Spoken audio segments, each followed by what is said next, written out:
সুকান্ত মজুমদার, আমরা জিজ্ঞেস করেছিলাম যে আপনি ওখানে চলে গেলেন, ওনার সচিবালয় ওনার সঙ্গে মিটিং করলেন, আমাদের একটু অভিমান ছিল। উনি আমাকে বলেছিলেন দেশের ইন্টারেস্ট আগে, রাজনীতির উপরে। আমি গেছিলাম মাননীয় মুখ্যমন্ত্রীর কাছে জমি চাইতে, সীমান্ত সুরক্ষা প্রয়োজন। আমরা ওনার যুক্তির কাছে মাথা নিচু করেছিলাম যে হ্যাঁ, নেশন ফার্স্ট, দেশ সুরক্ষিত থাকলে সবাই থাকবে, রাজনীতি থাকবে, দেশ থাকবে, আপনি আপনার প্রফেশনে থাকবেন, ইনি উনার প্রফেশনে, ইনি উনার প্রফেশনে থাকবেন, আমরাও পাবলিক ফিল্ডে থাকবো, দেশ তো আগে। ন্যাচারালি এটা তো প্রমাণিত।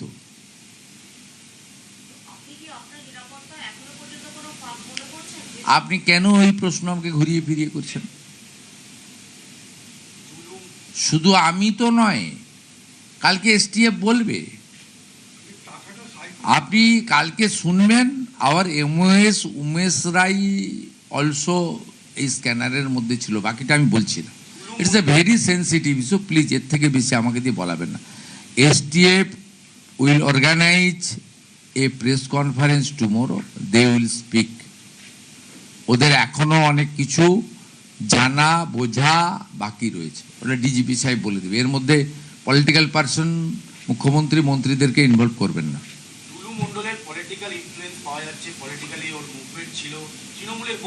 আমি পলিটিক্যাল বক্তব্য রাখবো না, সরকারের সাপোর্ট ছাড়া হতে পারে না। প্রাক্তন মুখ্যমন্ত্রী মমতা বন্দ্যোপাধ্যায়ের সাপোর্ট ছাড়া এটা হতে পারে না। এত বড় র্যাকেট, এত দিন ধরে সবাই ইনভলভ রয়েছে। আপনি এটা তো পুরো এন্টায়ার স্টেট গভর্নমেন্ট, যিনি লিড করেছেন, responsibility goes to her also. না না, ওনার রেসপন্সিবিলিটি গেছে, কারণ এটা তো একটা একদিনের একটা ইনসিডেন্ট নয়।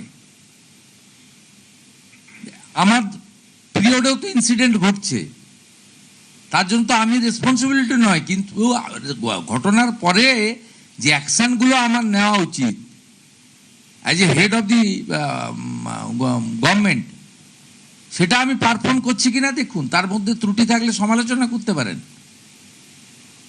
কিন্তু একটা অর্গানাইজ বছরের পর বছর রেভিনিউ ফাঁকি দিচ্ছেন। 243টা গাড়ি তো একদিনে কেনা যায় না। অডি, বিএমডাব্লিউ কেনা হচ্ছে, লুকিয়ে পকেটের মধ্যে রাখা যায় না। 300 বিঘা প্রপার্টি, 7টা বড় বাড়ি, ফার্ম হাউস একদিনে করা যায় না। ইটস এ অনেক দিনের, এটা মিনিমাম তো 5-7 বছর ধরে হয়েছে। এবং যারা সরকারে ছিলেন, এতে রেজিস্ট্রি অফিস ইনভলভ আছে, এতে মোটর ভেহিকেলস ইনভলভ আছে, এতে লোকাল পুলিশ ইনভলভ আছে, এতে লোকাল পঞ্চায়েত ইনভলভ আছে, এতে আপনার মিনারেল কর্পোরেশন ইনভলভ আছে, ল্যান্ড ডিপার্টমেন্ট ইনভলভ আছে। এটা হাইয়েস্ট লেভেল থেকে ডাইরেকশন না গেলে যে mister Mondal is our man, ওর দিকে তাকাবে না, তাই সবাই চোখ বন্ধ করে রেখেছিল। বেচারি পুলিশকে, বেচারি ডিএমকে, বেচারি ল্যান্ড অফিসারকে, বেচারি বলবো না তো, ওদের দোষ দিয়ে লাভ কি আছে?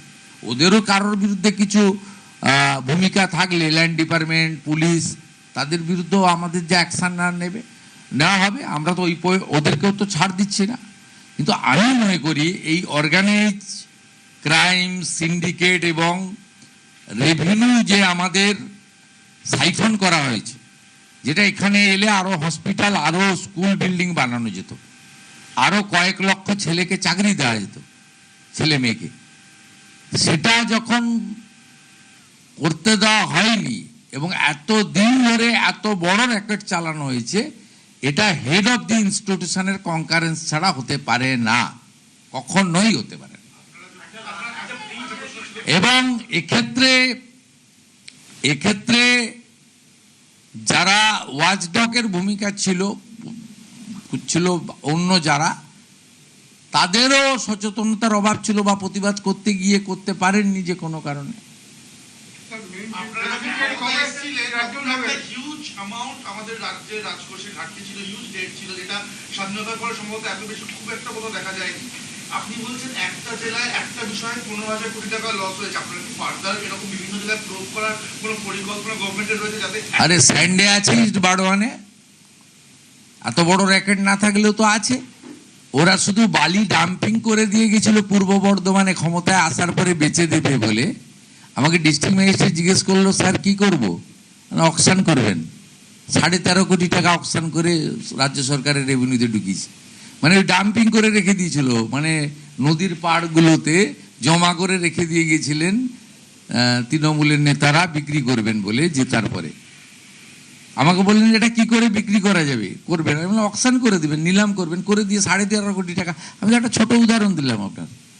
আপনি বলুন আসানসোল দুর্গাপুরে আপনার এখন কোল সিন্ডিকেট চলে?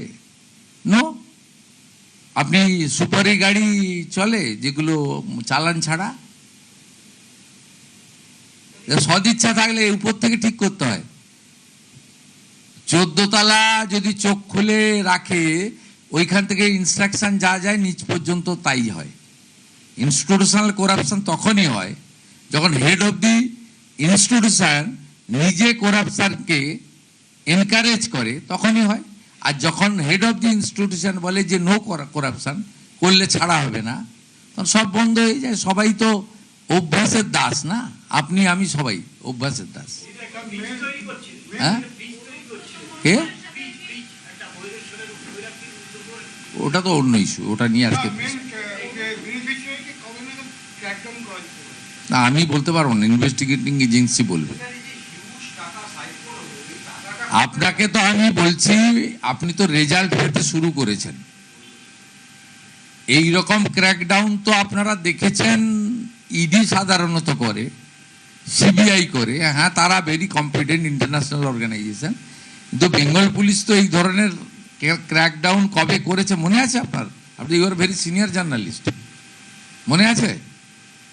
স্মরণে আছে কখনো?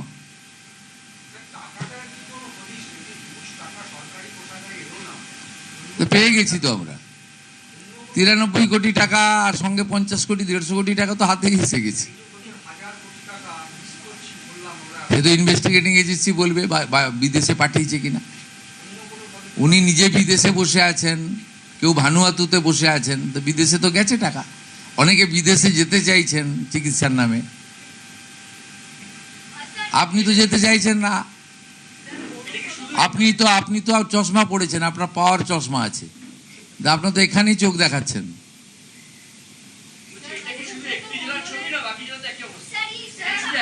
আমরা বন্ধ করেছি, ক্র্যাকডাউন করেছি।